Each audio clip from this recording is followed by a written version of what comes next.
Hello students, this video is the continuation of the energy resources and this is the non-conventional source of energy. तो non-conventional source of energy के इस video में हम लोग यहाँ पर डिस्क्राइब करेंगे जो तीन पार्ट है, जो बायोगैस, इसके अलावा टाइडल एनर्जी और साथ में जियोथर्मल एनर्जी। ये इस एनर्जी रिसोर्सेज का लास्ट वीडियो है और इसके पहले हम लोग अभी यानी कुछ देर पहले इसको हमने पढ़ा होगा विंड एनर्जी के बारे में या फिर सोलर एनर्जी के बारे में। तो हम लोग यहाँ पर इसको स्टार्ट करते हैं, जहाँ कुछ इंट्रोडक्शन का इसमें दरकार नहीं है क्योंकि आगे हम लोग इसके बारे में कर चुके हैं। इसलिए इस चैप्टर को, इस वीडियो को देखने से पहले स्टूडेंट से मेरा रिक्वेस्ट होगा कि मेरा जो non conventional source of energy के ऊपर जो पहले का वीडियो है, इसके पहले का, वो हम लोग देखेंगे, जिसमें non conventional source of energy का इंट्रोडक्शन भी है और साथ में इसका एडवांटेज और इसका डिसएडवांटेज भी है। तो चलते हैं, टॉपिक पर आते हैं और इसमें जो मेरा टॉपिक है वो है सबसे पहले बायोगैस। तो बायोगैस क्या चीज़ है? बायोगैस का दूसरा नाम गोबर गैस भी है। तो आमतौर पर लोग इसे यानी विलेज एरिया में गोबर गैस के नाम से ही जानते हैं। इसका दूसरा नाम बायोगैस भी है। इसमें आमतौर पर जो डंग होता है, डंग मतलब जो गोबर होता है, इसको और जितने भी अदर जो यानी ऑर्गेनिक चीज़ हैं जैसे या डोमेस्टिक फ्यूल्स हैं, तो जितने भी अदर चीज़ होते हैं जैसे यानी खेतों में जो पौधा होता है या घास पात होता है या जितने भी सड़ने वाली चीज़, सभी चीज़ों को इसमें डालकर उससे इलेक्ट्रिसिटी जनरेट की जाती है और इसको आमतौर पर डोमेस्टिक फ्यूल के रूप में, जैसे घरों में बिजली जलाना, स्ट्रीट में बिजली जलाना और ख़ास तौर पर रूरल एरियाज़ में इसका ज़्यादा काम होता है। इसमें आमतौर पर जो इसका जो टेक्निक है वो डीकम्पोजिशन ऑफ ऑर्गेनिक मैटर के फार्मूला पर ही बेस किया हुआ है। जो ऑर्गेनिक मैटर्स होता है वो डिकम्पोज होता है, मतलब सड़ जाता है उसमें, और सड़ने के बाद और वहाँ पर क्या कहते हैं, इसका जो डिकम्पोजिशन किया जाता है in the absence of air, हवा बिल्कुल इसमें नहीं जानी चाहिए, हवा के एब्सेंस में इसको किया जाता है, जिससे जो वहाँ गैस प्रोड्यूस होता है। और उस गैस में दो गैसेज मेन है। सबसे पहले पहला गैस है मीथेन और दूसरा गैस है carbon dioxide. Methane 55%, carbon dioxide 45%। ये दोनों गैस ही वहाँ पर क्रिएट होता है और इसको हम लोग सोर्स ऑफ एनर्जी के रूप में यानी इलेक्ट्रिसिटी के रूप में इसको हम यूज़ करते हैं। आमतौर पर जितने भी इलेक्ट्रिसिटी यानी ख़ासतौर पर घरों के एक मामूली से घर के रिक्वायरमेंट के लिए जितना भी एनर्जी होता है वो इसमें यूज़ किया जा सकता है। तो देखते हैं इसका एडवांटेज क्या है, इसको क्यों करना चाहिए। सबसे पहले यहाँ पर ये देखें कि ये एक ऐसा सोर्स है जो सस्टेनेबल है, यानी वो कभी ख़त्म नहीं होगा, क्योंकि गोबर है या जितने भी बिचाली हैं या जितने भी घास वगैरह हैं, एग्रीकल्चरल प्रोडक्ट्स है, फॉरेस्ट है, ये सभी के सभी चीज़ इसमें यूज होते हैं। तो ये एक तरह से सस्टेनेबल सोर्स ऑफ एनर्जी है। ये इसका स्टॉक कभी ख़त्म नहीं होगा, ये चलता रहेगा। दूसरा इसका एडवांटेज ये है कि इसमें पॉल्यूशन नहीं होता, इसमें पॉल्यूशन बिल्कुल ही नहीं है और no pollution gases are form. तीसरा है कॉस्ट बेनिफिट, इसमें पैसा बिल्कुल नहीं लगता। इलेक्ट्रिसिटी मिलती है लेकिन इलेक्ट्रिसिटी पूरी तरह से फ्री में मिलती है, इसका कोई कॉस्ट यहाँ पर नहीं है। बिल्कुल साफ़ सुथरी एनर्जी यहाँ पर बिना पैसे के मिल जाती है। इसके अलावा इसका जो यानी बचा हुआ अवशेष है वो भी फर्टिलाइज़र के रूप में यूज हो जाता है खेतों में, तो वो भी एक बहुत बड़ा इसका एडवांटेज है। तो इस तरह से हम लोग देखें यहाँ पर ये 4 एडवांटेज हमने देखा कि बायोगैस या गोबर गैस को लेकर है। लेकिन इसका कुछ डिसएडवांटेज भी है। तो सबसे पहले देखें इसका डिसएडवांटेज क्या है। पहला डिसएडवांटेज क्या ये है कि जब इसको लगाया जाता है तो काफ़ी खर्चा होता है, हाई कॉस्ट ऑफ प्रोडक्शन, यानी इसमें काफ़ी खर्चा होता है। इसका इंस्टॉलेशन जो होता है उसमें काफ़ी खर्चा होता है। दूसरा होता है यहाँ पर कि जो हम लोग फर्टिलाइजर का यूज़ करते हैं, बायोफ्यूल्स, इसमें प्रोड्यूस होता है क्रॉप से, and these crops need fertilisers to grow better. तो दीज फर्टिलाइजर्स में कॉज वाटर पॉल्यूशन, इससे वाटर पॉल्यूशन का खतरा बढ़ जाता है। यानी इसका जो अवशेष है जिस खेत में हम डालते हैं तो वहाँ पर वाटर पॉल्यूशन का खतरा बढ़ता है। और तीसरा जो सबसे बड़ा डिसएडवांटेज है इसका वो ये है कि जहाँ पर इसको हम लगाते हैं वो बहुत बड़ा एरिया को ये कवर कर लेता है। तो बहुत बड़ा एरिया यहाँ पर कवर होता है। अगर वहाँ पर हो तो वहाँ पर कोई आदमी पेड़ लगाए या घर बना ले तो काफ़ी बड़ा एरिया इसमें इन्वॉल्व हो जाता है। ये भी इसका एक डिसएडवांटेज है। तो अगर 3 डिसएडवांटेज इसका देखें तो क्या हो गया, पहला कि कॉस्ट ऑफ प्रोडक्शन इसमें ज़्यादा लगता है स्टार्टिंग में। दूसरा, जो फर्टिलाइज़र हम यूज़ करते हैं उससे यानी वाटर पॉल्यूशन खतरा रहता है। और तीसरा, लार्ज एरिया को ये कवर कर लेता है जिससे कि आमतौर पर हम दूसरी चीज़ में यूज कर सकते थे। तो ये है यहाँ पर बायोगैस के ऊपर एडवांटेज और डिसएडवांटेज। हम लोग चलते हैं नेक्स्ट एनर्जी और वो है टाइडल एनर्जी।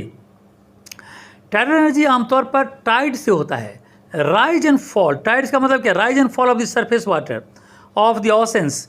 ओशन का सरफेस वाटर जब वो ऊपर उठता है फिर ऊपर से नीचे गिरता है ग्रेविटेशनल यानी फोर्स के कारण, तो उसको हम टाइड कहते हैं।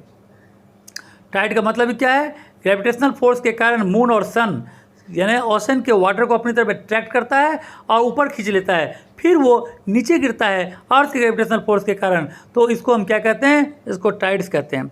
अब टाइडल जो यानी अंडुलेशन ऑफ सी वाटर, तो ये जो टाइड्स गिरता है इससे जो इलेक्ट्रिसिटी जनरेट की जाती है उसको हम कहते हैं टाइडल एनर्जी। ये आमतौर पर यानी काफ़ी हाइट से, height between high and low tide को कहते हैं टाइडल रेंज, और काफ़ी ऊंचाई से इसको गिराते हैं, उस इलेक्ट्रिसिटी यानी वहाँ पर जनरेट की जाती है। तो इसका एडवांटेज क्या है, टाइडल एनर्जी का पहला एडवांटेज ये है कि ये रिन्यूएबल सोर्स ऑफ एनर्जी है, मतलब ये कभी खत्म नहीं होगा, बार बार इसको हम यूज़ कर सकते हैं। दूसरा है इको फ्रेंडली है। तीसरा है यहाँ पर ये प्रेडिक्टेबल है, इसको हम प्रेडिक्ट कर सकते हैं क्योंकि आमतौर पर ये फिक्स है या साइंटिफिकली ये साबित हो गया है कि टाइड्स कितना बजे आता है और हर दिन में 2 बार आता है, कितना बजे आता है ये हम लोग जानते हैं। तो इसको हम लोग यहाँ पर प्रेडिक्ट कर सकते हैं कितना बजे टाइड्स आएगा। इसके अलावा ये इसका जो कॉस्ट है वो लगभग नहीं के बराबर है, वो सस्ता पड़ता है और इसका लाइफ स्पैन भी काफ़ी लंबा है। ये सारे इसके एडवांटेज होते हैं। अगर इसके हम डिसएडवांटेज की बात करें तो इसका जो डिसएडवांटेज है इसमें ये है कि इसका जो कंस्ट्रक्शन होता है होल प्लांट का, इससे माइग्रेशन ऑफ फिश को डिस्टर्बेंस हो जाता है। यानी फिश को एक जगह से दूसरी जगह जाने में समुद्र में क्या हो जाता है, उसके माइग्रेशन में प्रॉब्लम करता है इसका जो कंस्ट्रक्शन होता है वो। तो पहला हो गया कंस्ट्रक्शन जहाँ पर होता है होल प्लांट का, वो फिश के माइग्रेशन को अफेक्ट कर सकता है। दूसरा हो गया कि ये एक इंटरमीडिएट एनर्जी सोर्स है, मतलब टाइडल एनर्जी आमतौर पर इंटरमीडिएट सोर्स एनर्जी माना जाता है क्योंकि ये सिर्फ इलेक्ट्रिसिटी तभी दे सकता है जब टाइड्स आएगा, टाइड्स ऊंचा होगा तभी हो सकता है, अन्यथा ये नहीं हो सकता। The areas where the energy is produced may be far away from the exact location where it is required. तो अब समुद्र जहाँ पर है ये तो वहीं पर काम करेगा ना, और जिस एरिया में समुद्र है ही नहीं उस एरिया में क्या होगा, तो ये कहीं जहाँ पर ज़रूरत है वहाँ पर इसका यूज यानी ये अवेलेबल नहीं हो सकता है, और जहाँ पर ज़रूरत नहीं है वहाँ पर अवेलेबल हो सकता है। तो ये भी इसका एक बहुत बड़ा डिसएडवांटेज है। हम लोग देखते हैं यहाँ पर जियोथर्मल एनर्जी, ये 5वां और आखिरी एनर्जी है यानी रिसोर्सेज में। तो जियोथर्मल एनर्जी क्या होता है, जियोथर्मल एनर्जी यानी ज़मीन के नीचे की एनर्जी, ज़मीन के अंदर जो एनर्जी है जो उससे हम लोग जब इलेक्ट्रिसिटी जनरेट करते हैं तो कहलाता है जियोथर्मल एनर्जी।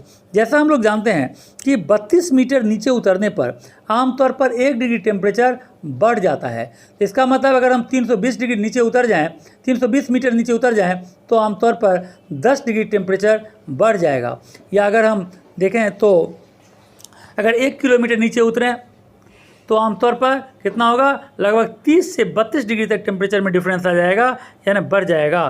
तो इसके अंदर तो ये जो इंटरनल हीट है, तो अंदर में जितना हम लोग अंदर जाते जाएंगे हीट बढ़ता हुआ जाएगा। तो इसी इंटरनल हीट को हम कहते हैं जियोथर्मल एनर्जी। जियोथर्मल एनर्जी का से आमतौर पर हम लोग क्या करते हैं, तो इससे इलेक्ट्रिसिटी जनरेट करते हैं। इसका एडवांटेज क्या है, इसका पहला एडवांटेज ये है कि इको फ्रेंडली है यानी इसमें पॉल्यूशन नहीं है। दूसरा है कि ये more reliable source of energy है in comparison to other source of energy. Geothermal energy जो है आमतौर पर एक कॉन्सिस्टेंट सोर्स ऑफ एनर्जी है और ये ऑल द टाइम अवेलेबल रहता है। तीसरा चीज़ हम लोग कह सकते हैं कि ये high efficiency and low maintenance, इसमें ताकत तो बहुत है, काफ़ी एनर्जी देता है ये, लेकिन इसका मेंटेनेंस कॉस्ट जो है वो काफ़ी कम होता है। तो इसका 3 डिसएडवांटेज हमने देखा, 3 एडवांटेज देखा। पहला एडवांटेज ये इको फ्रेंडली है, दूसरा इसका मेंटेनेंस बहुत ही लो है, और तीसरा ये एक रिलायबल सोर्स ऑफ एनर्जी है। इसी तरह हम इसका डिसएडवांटेज देखेंगे। इसका पहला जो डिसएडवांटेज है वो ये है कि इसको हम लोग वैसे तो अभी भी कहा है कि इको फ्रेंडली होता है। Extraction of geothermal energy from the grounds leads to a release of hydrogen sulphide. जब हम लोग जियोथर्मल एनर्जी निकालते हैं तो वहाँ से एक और गैस निकलती है, हाइड्रोजन सल्फाइड। हाइड्रोजन सल्फाइड जो होता है वो गैस आमतौर पर उतना यूजफुल नहीं होता, that is not very pleasant gas. दूसरा है पॉसिबिलिटी ऑफ डिप्लेशन। आमतौर पर ये सस्टेनेबल और रिन्यूएबल तो माना जाता है, लेकिन आमतौर पर किसी पर्टिकुलर एरिया में अगर हम ज़्यादा गहराई तक यानी खोदेंगे तो हो सकता है वहाँ पर डिप्लेशन का चांस भी ज़्यादातर रहता है। और तीसरा होता है कि इसका जो इन्वेस्टमेंट होता है वो काफ़ी ज़्यादा होता है, यानी इंस्टॉलेशन कॉस्ट जो होता है वो बहुत ही ज़्यादा होता है in comparison to other source of energy. तो इसका 3 डिसएडवांटेज हो गया। इस तरह से हमने यहाँ पर 3 एडवांटेज 3 डिसएडवांटेज देखा।